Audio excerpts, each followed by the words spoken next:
सिर्फ आदि आत्माओं के द्वारा या आदि ईंटों के द्वारा नहीं, लेकिन हम सब बच्चे बाबा के साथी बने हैं इस विशाल कार्य के लिए। तो बाबा एक एक को निमित्त बनाएगा और अंतिम समय को समीप ले आएगा। और उसके लिए हम बच्चों को तैयार होना है। अब ये मत समझना कि शायद ये दीदियां करेगी दादियों के बाद। नहीं, हम सभी बच्चे जिम्मेवार है, निमित्त है। और इसीलिए तो सतयुग की आदि की महिमा अगर देखा जाए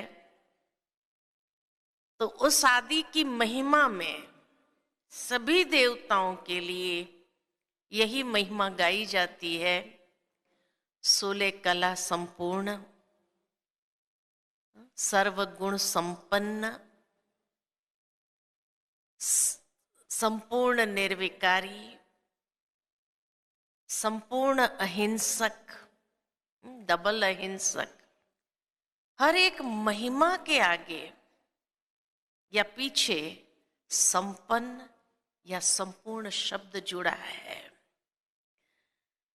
जब कहा सर्वगुण संपन्न तो वहां भी संपन्न आया। 16 कला संपूर्ण तो वहां भी संपूर्ण शब्द पीछे जुड़ा। या संपूर्ण निर्विकारी तो हर एक देवताओं की महिमा के आगे ये शब्द संपन्न या संपूर्ण जुड़ता है। अर्थात हम सभी वो देवता घराने की आत्माएं, हम सबको संपन्न और संपूर्ण बनना ही है। दूसरी बात कि जैसे चंद्रमा को देखते हैं तो चंद्रमा संपूर्ण 16 कला खिला हुआ होता है तो कितना आकर्षित करता है।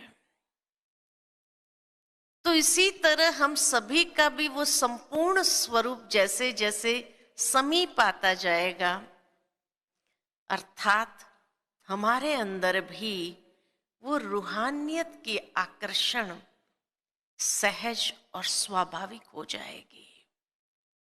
अर्थात हर एक ब्राह्मण रूहानी पर्सनैलिटी से भरपूर, संपन्न, और वो रूहानियत का आकर्षण हर एक को अपने आप होने लगेगा। भले साक्षात्कार हो या न हो, लेकिन वो रूहानी आकर्षण सबको आकर्षित करेगा। चाहे आपके तरफ आकर्षित करे और फिर आपके द्वारा बाबा के तरफ आकर्षित हो। तो इसीलिए कहा ये रूहानियत से संपन्नता की स्टेज है। या ये कहेंगे कि जैसे चंद्रमा संपूर्ण खिला हुआ है तो वो आकर्षण ब्रह्मा बाबा के लिए हमेशा दादियां सुनाती थी कि बाबा का चेहरा ऐसा लगता था जैसे संपूर्ण खिला हुआ चंद्रमा है। ऐसा चमकता था बाबा का चेहरा। तो ये चमक किस चीज की थी? रूहानियत की ही तो चमक थी बाबा के अंदर, जो सबको अपनी ओर आकर्षित करता था। जब अंतिम दिनों की बात दादी सुनाती थी तो बाबा का चेहरा ऐसा होता था कि एकदम हर एक को मैग्नेट की तरह अपनी ओर आकर्षित करने वाला। अर्थात बाबा हमें भी यही प्रेरणा देता है कि बच्चे, आपको भी रूहानियत को अपने अंदर भरते हुए ऐसा संपूर्ण खिला हुआ 16 कला चंद्रमा की तरह संपन्न बनना है। दूसरी ओर अगर देखें तो शिव बाबा की महिमा में भी हमेशा सागर शब्द जुड़ता है। ज्ञान का सागर, पवित्रता का सागर। सागर के साथ उसकी भेंट क्यों होती है? क्योंकि सागर माना ही संपन्न। तो हम सबको भी बाबा ने टाइटल क्या दिया?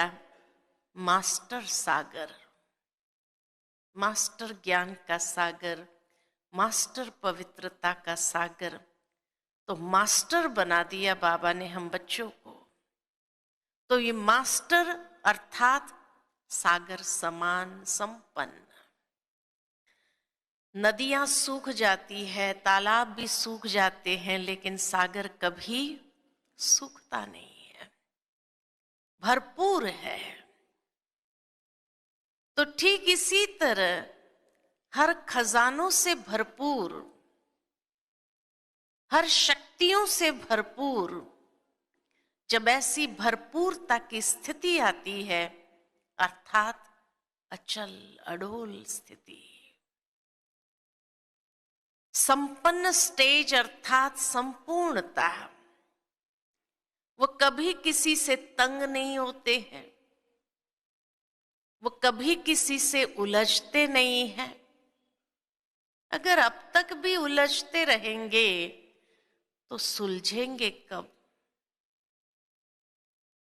बाबा ने हम बच्चों को इतना सरल स्पष्ट ज्ञान दिया है, जो सारी भक्ति मार्ग की उलझने थी वो सारी समाप्त कर दी, एक एक बात का रहस्य समझाते हुए। और फिर भी अगर हम उलझते रहे तो हम सुलझेंगे कब? संपन्नता, संपूर्णता माना कभी किसी से उलझने वाले नहीं, सहज समस्याओं का भी समाधान करने वाले। जो भी समस्या परिस्थिति आए उसको मनोरंजन अनुभव करने वाले। कुछ नहीं है, नथिंग न्यू। और इस तरह से अपनी अवस्था को सदा स्थिर, अचल अडोल बनाने वाले। कोई भी बात, कोई भी चीज विचलित न करे अभी समय अनुसार। तब कहेंगे कि हाँ, हम संपन्नता की ओर आगे बढ़ रहे हैं। अगर छोटी छोटी बातें हमें भी अभी तक भी विचलित करती रहती है, परेशान करती रहती है, हम उससे अपने आप को अलग नहीं कर पा रहे हैं, अनेक प्रकार के व्यर्थ चलते हैं अंदर में, तो वो संपन्नता, संपूर्णता बहुत दूर है अभी। इसीलिए दिखाते हैं कि जैसे ब्रह्मा बाबा संपन्न और संपूर्ण बना, अर्थात अव्यक्त फरिश्ता स्वरूप बन गया। तो अव्यक्त फरिश्ता स्वरूप ही हम सबकी मंजिल है। खाली बाबा की मंजिल थी ये नहीं है, हम सबकी मंजिल है। क्योंकि हम सभी का भी संपूर्ण फरिश्ता स्वरूप वतन में है। और इसीलिए कई बार संदेशियां जब आती है ऊपर से और कहती बाबा बाहें पसारे खड़ा है, साक्षात्कार कईयों को होता है कि बाबा आवाहन कर रहा है हम सबका। यही आवाज अंदर में गूंजती है कि आओ बच्चे, आओ बच्चे। तो जिस तरह से बाबा हमेशा एग्जाम्पल देते थे कि कोई चीज जब तैयार हो जाती है तो क्या करती है? किनारा छोड़ देती है। हलवा तैयार हो जाता है तो किनारा छोड़ देता है। किनारा छोड़ना माना संगठन से अलग होना, उसको नहीं कहा जाता है। किनारा छोड़ना माना अनेक प्रकार के पुराने स्वभाव संस्कार के बंधनों से किनारा हो जाना। ये बंधन ही तो हमें बांधते हैं, जो छोड़ने नहीं देते। तो इसीलिए किनारा छोड़ना माना पुराने स्वभाव संस्कार के बंधनों से किनारा हो जाना। अपने ही अंदर जो लगाव की वृत्ति है, उस लगाव की वृत्ति से किनारा हो जाना। ये मेरा है, वो तेरा है, नहीं, सब अपना है। एक बेहद में बुद्धि चली जाए, बेहद की भावना में अपने आप को समा देना, जहां हर एक के साथ हमारी संस्कार मिलन की रास होने लगे। बाबा ने किनारा किसी व्यक्ति से नहीं किया। बाबा अंत तक भी यज्ञ में ही रहे, सबके बीच में ही रहे, सभी कारोबार करते रहे। कुछ समय पहले की ही बाबा की अव्यक्त मुरली हमने सुनी 93 की, कि अंतिम दिन भी सारे कारोबार किए बाबा ने, पत्र भी लिखे तो मुरली भी सुनाई, तो सारा भंडारे में भी चक्कर लगाया, सब कुछ किया बाबा ने। तो किसी कारोबार से किनारा नहीं किया कि कारोबार से किनारा करूं तभी मैं अपनी संपन्न स्थिति बना सकूं, लेकिन सबके साथ रहते हुए संस्कार मिलन, इसी तरह हमारा संस्कार मिलन हो जाए सबके साथ, उसके लिए कुछ भुलाना होगा, कुछ मिटाना होगा, कुछ समाना होगा। ये 3 बातें जरूरी है, तब संस्कार मिलन सहज हो सकता है। कुछ भुलाना, कुछ मिटाना और कुछ समाना। और उसके बाद 2 बातें जरूरी है। 3 बातें समाप्त करना और 2 बातें आवश्यक है। वो है, हर एक आत्मा जो है जैसी है वैसे उसको स्वीकार करना। बाबा ने भी हम बच्चों को जो है जैसा है वैसे ही स्वीकार किया, कभी हमारी कमजोरियों को नहीं देखा, कभी ये महसूस नहीं होने दिया कि बच्चे तुम्हारे अंदर ये बात है। हाँ, बाबा को जो कुछ कहना होता था बाबा मुरली में कह देते थे। जब किसी में कोई चीज देखते थे बाबा भी,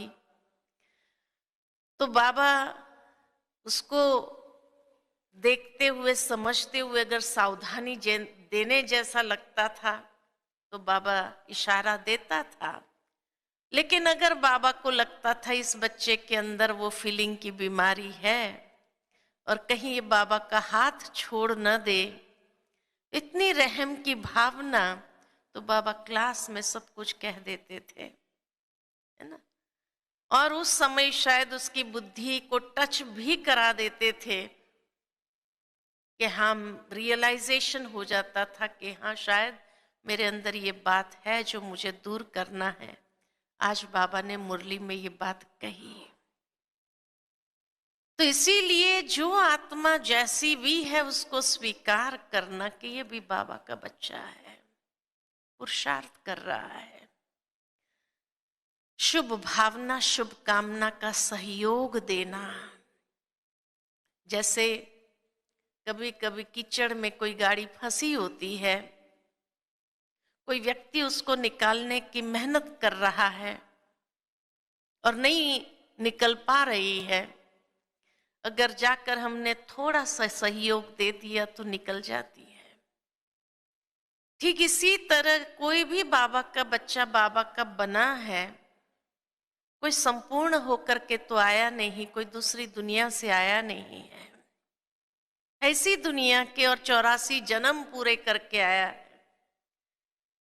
तो चलते चलते अनेक कमजोरियां भर गई है जीवन के अंदर, लेकिन बाबा का ज्ञान सुन के उसने इतनी हिम्मत रखी है कि चलो मैं भी संपूर्ण बनूं, संपन्न बनूं। लेकिन कोई कोई जन्म के कड़े संस्कार रूपी कीचड़ में उसकी गाड़ी, पुरुषार्थ की गाड़ी अटकी हुई है, मेहनत कर रहा है, तो हम उसके उस संस्कार को देखकर शिकायत करने के बजाय अगर थोड़ी सी शुभ भावना, शुभ कामना का सहयोग दे देंगे तो शायद उसकी अटकी हुई गाड़ी बाहर निकल आए और वो भी सहजता से आगे बढ़ जाए। इसीलिए बाबा कहते कि आपका भावनाओं का सागर, शुभ भावनाओं का सागर कभी सूखना नहीं चाहिए। हर ब्राह्मण आत्मा को भी इसकी आवश्यकता है और इसलिए उसकी अटकी हुई गाड़ी जब निकल आएगी तो दुआएं किसको देगा? यही तो बाप समान स्थिति है। संपन्नता, संपूर्णता, इसी को ही कहा जाता है कि उसका उस कीचड़ वाला संस्कार न देख करके उसको शुभ भावना, शुभ कामना का सहयोग दे करके उसको मदद करे उससे बाहर निकलने के लिए।